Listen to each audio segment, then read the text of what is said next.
എന്താണ് ഈ ആപ്തസ് അൾസർ അല്ലെങ്കിൽ വായ്പുണ്ണെന്ന് നോക്കാം. ചെറിയ അൾസറേഷൻസ്, ചെറിയ വ്രണങ്ങളാണ് നമ്മുടെ വായുടെ ഉള്ളിൽ വരും. സോഫ്റ്റ് ആയിട്ടുള്ള ഭാഗങ്ങളിൽ മാത്രമാണ് ഇത് യൂഷ്വലി വരാറുള്ളത്. എന്തൊക്കെയാണ് വായ്പുണ്ണ് വരാനുള്ള ഒരാൾക്ക് കാരണങ്ങൾ? മെയിൻ ആയിട്ടുള്ള കാരണം എന്ന് പറഞ്ഞത് നമ്മൾക്ക് ഉണ്ടാകുന്ന ഭക്ഷണത്തിലെയുള്ള ചില ഘടകങ്ങളുടെ കുറവാണ്. രണ്ടാമത്തെ കാരണം എന്ന് പറഞ്ഞാൽ മെക്കാനിക്കൽ കോസസ് ആണ്. എന്തെങ്കിലും ഒരു ഇഞ്ചുറി അല്ലെങ്കിൽ ഒരു ഇമ്പാക്ട് കൊണ്ട് നമുക്ക് വരുന്ന വായ്പുണ്ണുകൾ അല്ലെങ്കിൽ അൾസേഴ്സിനെയാണ് നമ്മൾ മെക്കാനിക്കൽ കോസസ് കൊണ്ടുവന്നെന്ന് പറഞ്ഞത്. ചില കെമിക്കൽസിന്റെ പ്രസൻസ് കൊണ്ട് നമ്മുടെ വായിൽ വന്നു ചേരാവുന്ന അൾസേഴ്സിനെയാണ് നമ്മൾ കെമിക്കൽ കോസസ് കൊണ്ടുവരുന്ന വായ്പുണ്ണെന്ന് പറയുക. ചില മരുന്നുകൾ നമ്മൾ റെഗുലർ ആയിട്ട് കഴിച്ചു വരുമ്പോൾ ആ മരുന്നുകളുടെ ഒരു സൈഡ് ഇഫക്റ്റ് ആയിട്ടായിരിക്കും പലപ്പോഴും നമ്മുടെ വായ്പുണ്ണ് കാണപ്പെടുക. അപ്പൊ ഇതൊക്കെയാണ് വായ്പുണ്ണിന്റെ മെയിൻ ആയിട്ടുള്ള ലക്ഷണങ്ങളും കാരണങ്ങളും. അപ്പൊ ഇതിനെ നമുക്ക് എങ്ങനെ കോമ്പാക്ട് ചെയ്യാം? അപ്പൊ ഫസ്റ്റ് തിങ് എന്ന് വെച്ചാൽ നമ്മുടെ ഓറൽ ഹൈജീൻ മെയിൻറ്റെയിൻ ചെയ്യാം. പേസ്റ്റിലുള്ള ചില കെമിക്കൽസ് നമ്മുടെ വായ്പുണ്ണ്, ഈ അസുഖം ഉള്ള ഒരു വ്യക്തിക്ക് അത് കൂട്ടാനുള്ള സാധ്യത ഉണ്ടാക്കാറുണ്ട്. മാവല ഉപയോഗിച്ച് പല്ല് തേക്കാറുണ്ട്,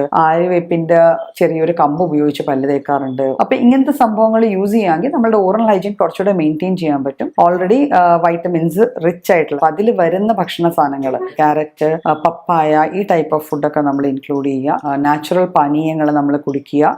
അതുകൂടാതെ കുറച്ച് സ്ട്രെസ് റിലീവിങ് എക്സസൈസസും കൂടെ ചെയ്യുക.